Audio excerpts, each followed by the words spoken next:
Bonjour à tous et bienvenue sur ma chaîne. Nous allons découvrir votre guidance générale sentimentale relationnelle pour ce mois de septembre pour vous et mes amis les balances. Je m'excuse, c'est un petit peu sombre, il fait très sombre, il fait un temps pourri chez moi et j'ose pas allumer parce qu'en fait ça brille sur mes cartes et après on voit pas les cartes. Donc voilà. Voilà pourquoi la raison de cette un petit peu semi-obscurité. Donc je vous ai tiré une carte du Vanessa Tarot et 9 cartes de l'oracle de la voix du cœur. Donc je vous rappelle que ce sont que c'est une guidance pour les signes de la balance, ascendant balance et signe lunaire en balance. On va tout de suite découvrir cette carte du tarot qui va un petit peu vous accompagner durant ce mois de septembre, donc qui vous a accompagné puisqu'on est déjà plus de mi-septembre, hein. Mais comme je l'expliquais dans ma précédente vidéo, j'ai eu des impératifs professionnels, donc voilà, j'ai pris un petit peu de retard sur les guidances. Voilà. Excusez-moi. Regardez-moi cette carte. On a une lame majeure qui va vous accompagner durant ce mois de septembre. On a la carte du pendu. Alors ce pendu, il est caractérisé par plusieurs mots-clés, hein. Le pendu, c'est un petit peu la carte du lâcher-prise, c'est un petit peu la carte de l'abandon. C'est aussi savoir regarder ou appréhender et comprendre les choses ou les événements ou des personnes, hein, sous un angle de vue complètement différent, je dirais même radicalement différent.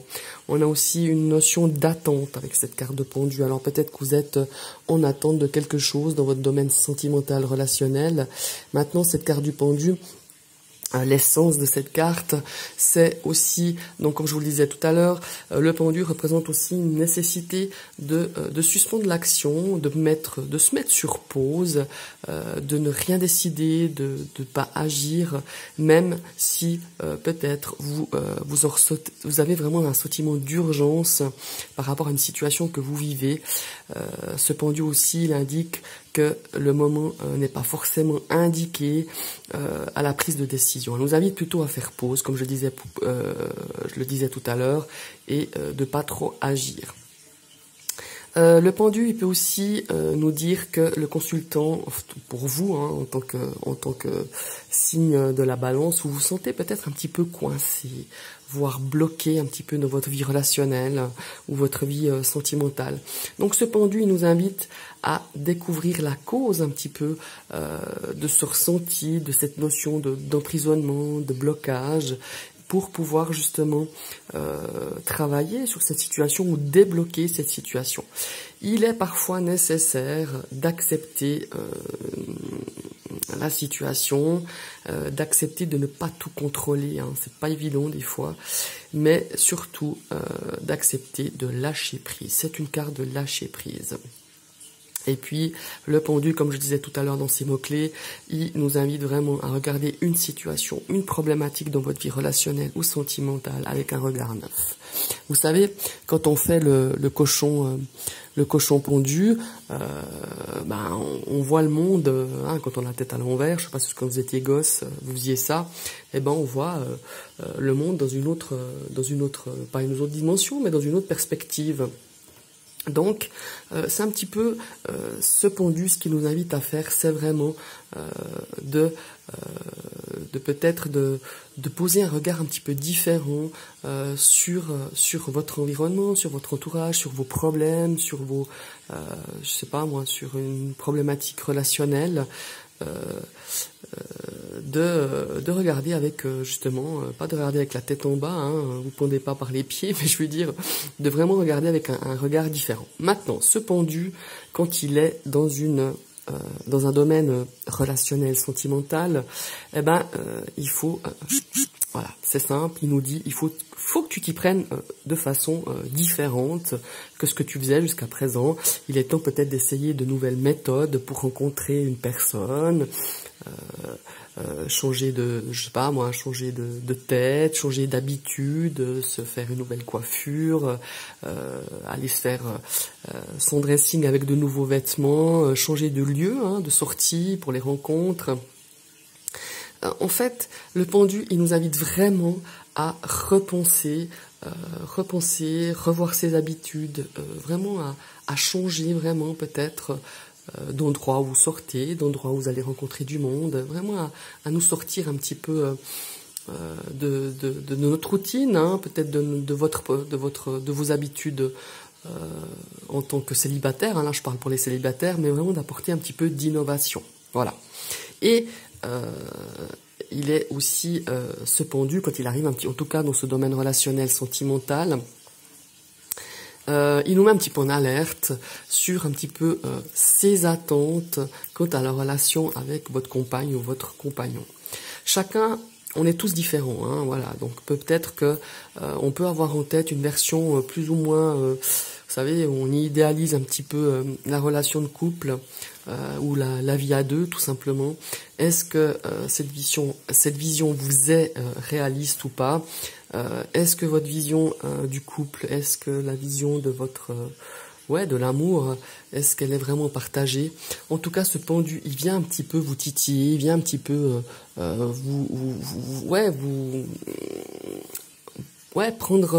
prendre en compte toutes ces questions et il nous porte à le questionnement. Et finalement, la grande question, c'est le plus important, c'est que le plus important à trouver chez son partenaire ou dans une relation d'amour ou dans une relation amicale ou sentimentale, qu'est-ce qui est le plus important pour vous? Et puis, ma foi, ceux qui sont en couple et qui traversent parfois des difficultés, on en traverse, hein, ça c'est sûr, eh ben, le pendu nous invite ici à nous dire, enfin il nous dit plutôt que les choses elles sont un petit peu suspendues, que c'est un petit peu en pause, que vous êtes peut-être pour certains balances, hein, peut-être que vous êtes en train de peser le pour ou le contre, vous êtes en train un petit peu de dire on arrête, on continue, vous posez plein de questions. Est-ce qu'on est heureux? Est-ce que je suis heureux dans cette relation? Est-ce que je l'aime toujours? Est-ce que je veux vraiment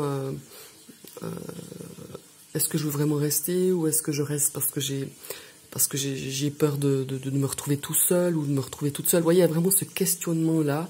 Et cette carte du pendu, elle nous invite vraiment à aller au fond de soi-même, à écouter un petit peu notre boussole intérieure, écouter notre intuition et de prendre vraiment la meilleure décision pour le bonheur, pour votre bonheur et le bonheur de l'autre personne aussi. Donc voilà, il y a vraiment cette notion aussi de questionnement, hein, voilà. Et aussi une notion de sacrifice pour certains. Peut-être que certains ont sacrifié des choses pour cette relation et qui maintenant doutent ou se questionnent par rapport à tout ça. Voilà, c'est un petit peu cette énergie du pendu. Il y en avait beaucoup de choses à dire à ce niveau-là, en tout cas dans le domaine sentimental relationnel. Maintenant, on va découvrir avec l'oracle de la voix du cœur. Vous voyez, ici, on a vraiment des énergies de mensonge.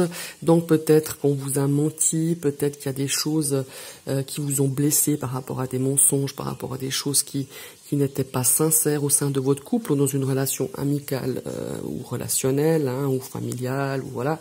Il y a vraiment cette notion de mensonge. Et je pense que vous êtes, pour certains, en train peut-être de vous dire, est-ce que j'ai eu les bonnes infos? Est-ce que là aussi il faut faire attention, hein, à ce qu'on vous rapporte, à ce qu'on vous dit. Là ici peut-être le pendu elle nous dit maintenant voilà, tu fais un petit peu le cochon pendu, tu regardes peut-être cette situation d'une manière différente, où tu écoutes vraiment les deux sons de cloche. Si vous avez besoin d'entendre deux personnes qui n'ont pas du tout la même version, faites-vous aussi peut-être une pause, ou demandez à ces personnes, ou cette situation vous demande peut-être justement de bien réfléchir, de pas agir sur un coup de tête, de vraiment peser le pour et le contre, de lâcher prise peut-être sur cette problématique qui a engendré, voilà, où vous avez appris qu'on vous a menti. Il y a vraiment cette notion de mensonge, de fausseté, voilà.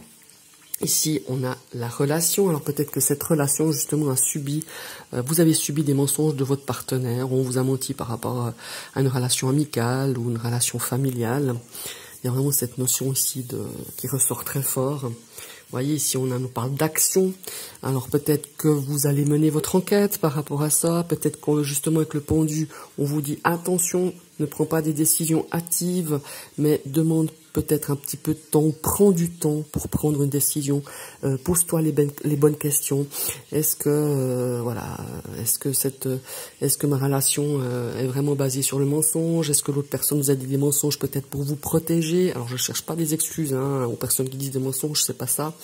Mais il y a vraiment cette notion d'analyser, de réfléchir, de regarder la situation d'un regard différent, de pas partir justement dans les actions intempestives ou voilà sur un coup de tête qu'on pourrait regretter. Ici, on vous dit vraiment de lâcher prise, de peut-être faire aussi une médiation entre vous et cette problématique qui a engendré justement peut-être de grands questionnements peut-être par rapport à ces mensonges, à ces gens qui ont été pas honnêtes ou à cette personne qui n'est pas honnête avec vous.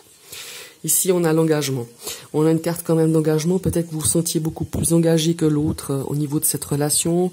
Peut-être que vous n'avez plus envie de vous engager ou de vous sacrifier par rapport à cette relation, par rapport à une relation, qu'elle soit voilà sentimentale ou relationnelle. On a vraiment cette notion de s'engager et peut-être vous avez été déçu justement, peut-être qu'on vous a menti, peut-être que vous vous sentez un petit peu bafoué par rapport à ce que vous, l'énergie que vous avez mis à vous engager dans cette relation. Et là, on est un petit peu déçu par rapport à ces mensonges, par rapport à peut-être à un ami, par rapport à votre partenaire amoureux, c'est bien possible. Ici, on a besoin de stabilité, évidemment. Ici, on nous demande de peut-être au niveau de votre esprit, de tous vos questionnements par rapport à cette difficulté ou à cette problématique dans une relation amicale sentimentale, de justement vous poser le pendu. Vous voyez, ici certes c'est la carte de l'encre, mais on a justement cette notion de s'ancrer, d'ancrage. Et évidemment le pendu, c'est pas une carte d'ancrage puisqu'il a les têtes, là il a la tête en bas et les pieds suspendus, mais de justement vous poser, de faire un petit peu comme si de faire une pause, de remettre un petit peu vos idées au clair, de regarder cette situation justement avec un regard différent, avec peut-être un regard aussi beaucoup plus objectif, peut-être voilà, de prendre le temps. De prendre le temps et de regarder tout ça sous un angle complètement différent. Voilà, c'est ce que ça vous amènera la stabilité aussi dans votre esprit, l'esprit à voir beaucoup plus clair, voilà, de voir plus clair les choses et d'aller au fond de vous-même justement pour travailler, pour vous poser les bonnes questions. Comment réagir face à cette problématique, face à cette relation qui vous, pour certains balances, vous pose vraiment de gros problèmes, de gros soucis. Regardez, ensuite, on a une notion de réconciliation quand même. Donc, pour certains balances, il y a peut-être des difficultés. Il y a peut-être des choses qui n'ont pas été dites, qui n'ont pas été exprimées, mais pas forcément pour vous faire du mal, mais peut-être pour, justement, pour peut-être pas vous décevoir. La personne voulait peut-être pas vous décevoir, donc elle vous a dit peut-être un mensonge. Après, pour certaines personnes, il y a peut-être eu dans votre couple vraiment des choses, des mensonges qui n'étaient pas pardonnables, qui sont difficiles. Mais ici, on a pour certains couples, certains balances, on a cette notion de réconciliation. Peut-être de mettre les choses au clair, peut-être d'exprimer les attentes de chacun dans votre relation. Ça aussi, la carte du pendu, elle nous invite à ça, de vraiment se positionner par rapport à ça. Alors, ici, on a la carte de l'amitié. Ici, évidemment, on pourrait parler d'une relation amicale avec l'engagement, avec la carte du mensonge. On a vraiment cette notion d'une relation amicale, peut-être des amis qui vous ont menti sur certaines choses, peut-être par rapport à un engagement que vous étiez fait ensemble, après à vous d'adapter à votre situation. Ici, pareil, pour moi, cette carte du pendu, elle vient un petit peu dans cette notion d'amitié, d'écouter aussi, pas toujours le même son de cloche, mais en écouter plusieurs, ou de clarifier directement avec la personne concernée, de pouvoir mettre au clair, pour pouvoir peut-être justement prendre une décision, mais pas de prendre une décision à la hâtive. Ici, il y a la notion de déguisement, on a une carte de mensonge, on a une carte de déguisement. Ce déguisement nous dit qu'on joue un rôle qu'on nous a pas montré forcément toujours, on nous a peut-être montré justement le bon côté des choses, mais pas forcément l'autre. Donc ici, il y a vraiment cette notion avec le pendu de prendre le temps, d'observer, d'analyser, de se poser des bonnes questions si cette relation, qu'elle soit amicale, relationnelle, si malgré toutes les difficultés ou les mensonges ou les choses qui n'ont pas été, comment il faut dire, où une personne a joué un rôle qui n'a pas été très honnête dans une problématique face à vos relations, est-ce que cette personne mérite votre attention, mérite votre amitié, mérite votre amour? Voilà, ça c'est des questions que vous devez vous poser, d'aller au fond de lui-même, au fond de vous-même. Fiez-vous à votre intuition, écoutez votre boussole intérieure. Et ici, on a quand même la carte de l'amour qui est quand même magnifique. Alors moi, je pense que certains balances ont quand même, sur ce mois-ci, au bout d'une, comment est-ce qu'il faut dire ça, au bout d'un travail de questionnement, justement de lâcher prise peut-être, de lâcher un petit peu pour certains ce sentiment de colère, d'injustice par rapport à une relation, comme je vous le disais, sentimentale ou simplement relationnelle. Il y a cette notion de réconciliation parce que l'amour est là, l'amour est présent dans votre jeu pour ce mois de septembre. On a des actions justement pour mettre au clair les choses, pour peut-être aussi pouvoir avoir tous les éléments pour analyser une situation difficile et compliquée. En tout cas, c'est un très très beau tirage, malgré ces deux cartes, malgré tout, de mensonges et de déguisements. Pour moi, il y a vraiment des choses qui sont en attente, il y a des choses qui vont vous questionner sur moi-ci. On vous demande de ne pas agir sur un coup de tête, parce qu'il y a la possibilité de se réconcilier, la possibilité de s'expliquer, de pouvoir tout en chacun exprimer ses attentes par rapport à un couple, par rapport à votre couple, ses attentes, ses désirs. La communication est la base, hein, quand même, dans toute relation, qu'elle soit amicale, sentimentale, familiale, avec des collègues, enfin voilà, dans la vie de tous les jours, c'est la communication. Ça passe par là. Et pour moi, il y a cette carte, justement, du pendu vient nous dire stop, prends le temps pour parler, exprimer, analyser et après on prendra des décisions. Voilà, je vous remercie d'avoir suivi cette vidéo, je vous souhaite une très très belle journée et à tout bientôt.